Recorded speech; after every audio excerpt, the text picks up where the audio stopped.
Hi there.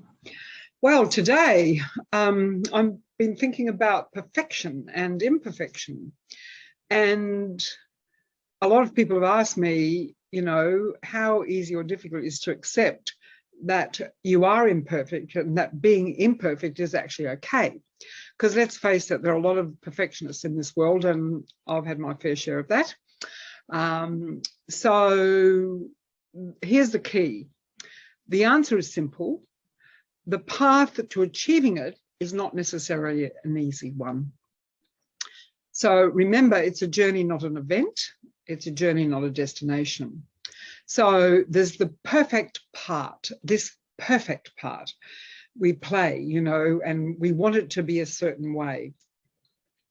And we're all attached to that in some way, shape or form. It's why we strive to get better and better. So there's no point in making this part wrong. The difficulty comes when we won't settle for less and we make ourselves and other people unhappy. So, if we look in nature, we think, oh, it's so perfect, the perfect sunset, the perfect bee, the perfect flower. And then we look at ourselves and we go, oh, my ears, which I suffered from a great deal when I was younger, when about how big they were. Now I don't, I just accept them, right? So the definition of perfection, originally it actually meant mature, that someone was a mature person. He was, he'd reached a stage, or she had reached a stage in his or her life where they were very comfortable in themselves, they knew themselves well enough, etc. Nowadays, though, it has a connotation of us, having to be so perfect. We cannot make a mistake. We mustn't have a flaw, so we Botox up and do all that sort of stuff. And we've got to be completely correct and accurate in all things, which of course is impossible. And so we almost always come up short of what that ideal that we've got in our minds or in our heads is. So here's the trouble with human beings. We as human beings are really human becomings.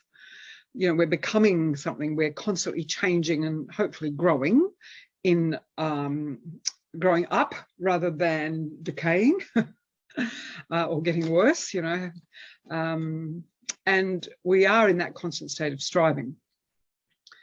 If we're not, it's usually because another part of us is bigger than this perfect part and we've given up somehow. We've just let go and decided to not try anymore.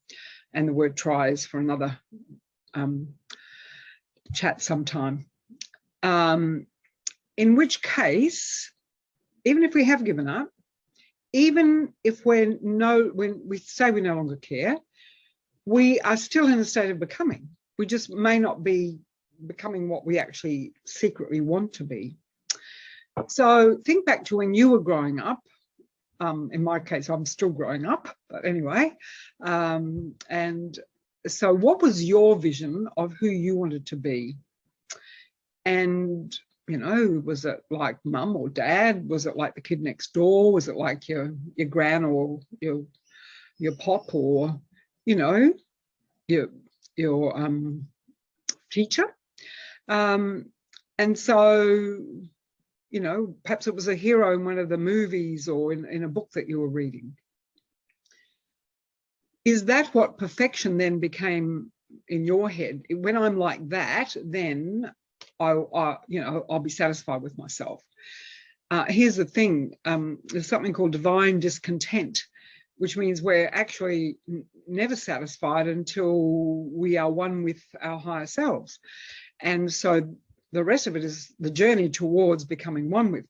The question is, how do we do that?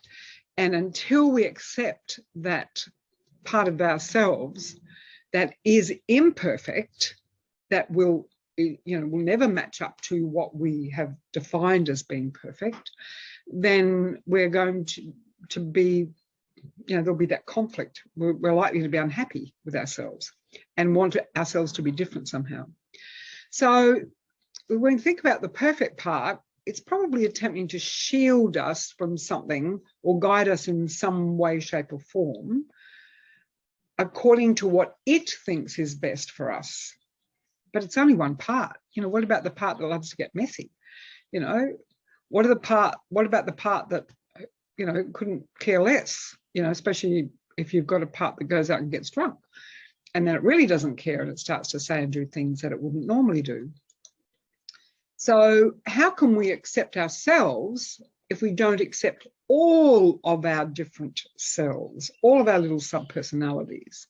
And believe me, there are a lot of selves. We just don't, we're not usually in touch with them on a daily or moment by moment basis.